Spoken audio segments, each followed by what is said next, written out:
Hi guys, thank you all for tuning into Big Mama Story Time. Story Time! Don't forget to like, subscribe, comment to my page. Here we go. Hi guys, thank you all for tuning into Big Mama Story Time on today. Today I will be reading to you guys a golden book, Walt Disney's Sleeping Beauty. Alright guys, let's get into this.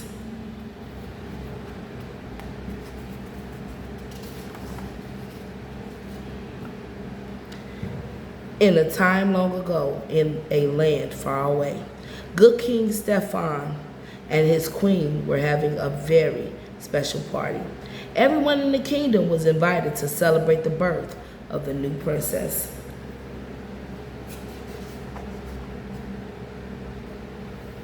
The king and queen had waited a long time for a baby, and what a beautiful baby she was. When the guests had assembled in the great hall, the queen announced that the child would be named Aurora, because she was as rosy and lovely as the dawn. King Hubert of the neighboring kingdom brought his son, Prince Philip, to the party. The two kings had already decided that their children would marry when they grew up, joining the two kingdoms. That's just odd, y'all. I'm just saying.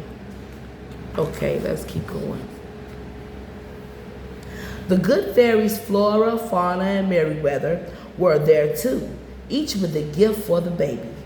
"Dear princess," said Flora, "my gift shall be the gift of beauty." "And mine," said Fauna, "the gift of song." But before Merryweather could speak, lightning flashed and a flame sprang up in the middle of the hall. In the flame was the evil witch Maleficent with her wicked raven. "What a glittering party," Maleficent said with a sneer. "How distressing not to have been invited."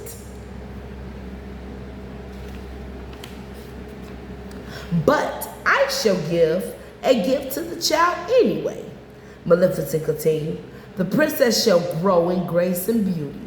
But before sunset on her 16th birthday, she shall prick her finger on a spinning wheel and die."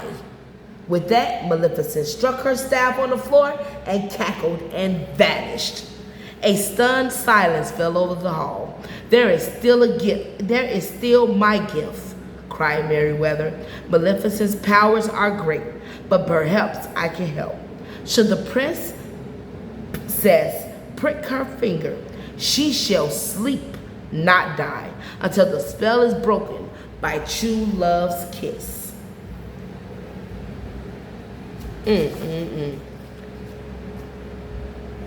King Stefan ordered that all the spinning wheels in the kingdom be burned immediately, and the fairies offered to hide Aurora in a cottage deep in the woods. "Surely now our baby will be safe," the queen said sadly as the fairies carried Aurora away into the night. And so the fairies raised Aurora as if she was their own. They called her Briar Rose and counted the days until at last her 16th birthday arrived. Maleficent was counting too.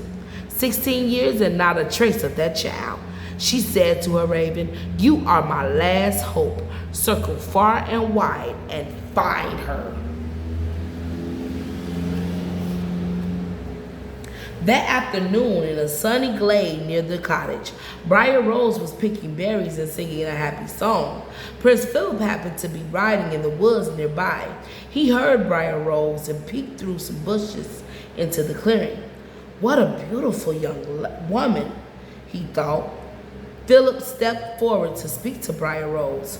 "What a handsome young man," she thought. Instantly, they fell in love. Briar Rose invited the young man to meet her that evening at the cottage. Then she hurried home to tell the fairies the happy news.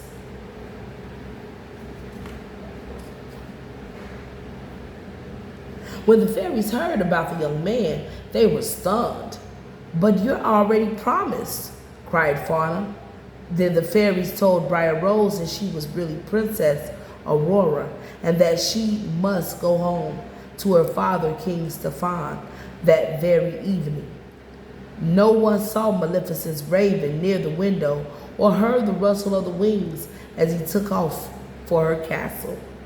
Meanwhile, Philip rode straight to his father to tell him about the beautiful girl in the clearing. "But you're a prince," cried King Hubert. "You can't give up the throne for a peasant girl."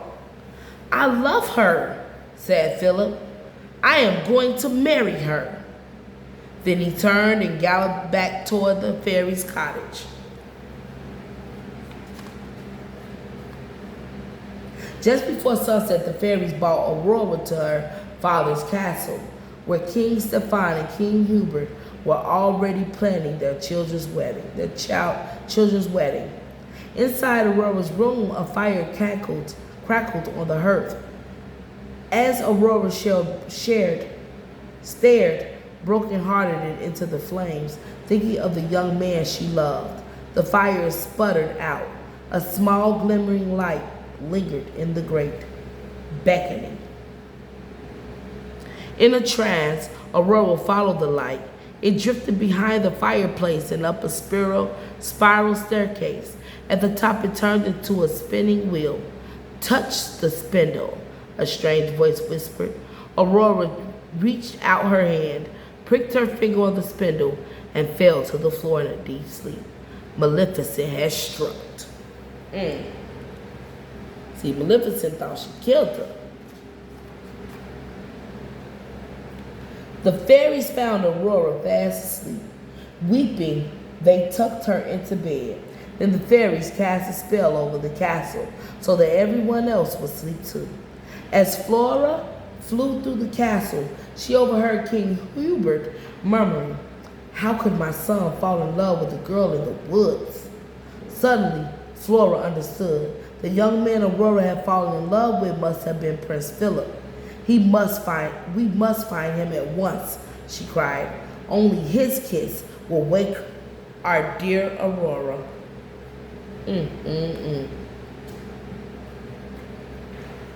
The fairies soon discovered that Maleficent was holding Philip captive in her dungeon.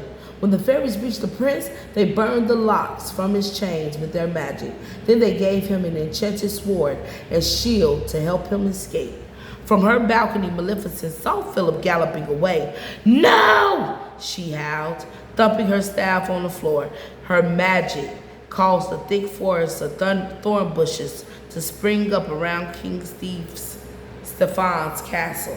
But Philip was able to hack his way through the tangled branches with the enchanted sword.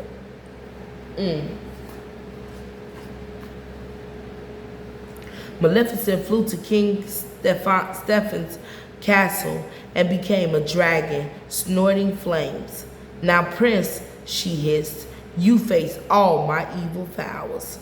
Cornered, Philip hurled his magic sword at the beast. With a strike, the dragon fell to the ground and shriveled away. Nothing was left of Maleficent.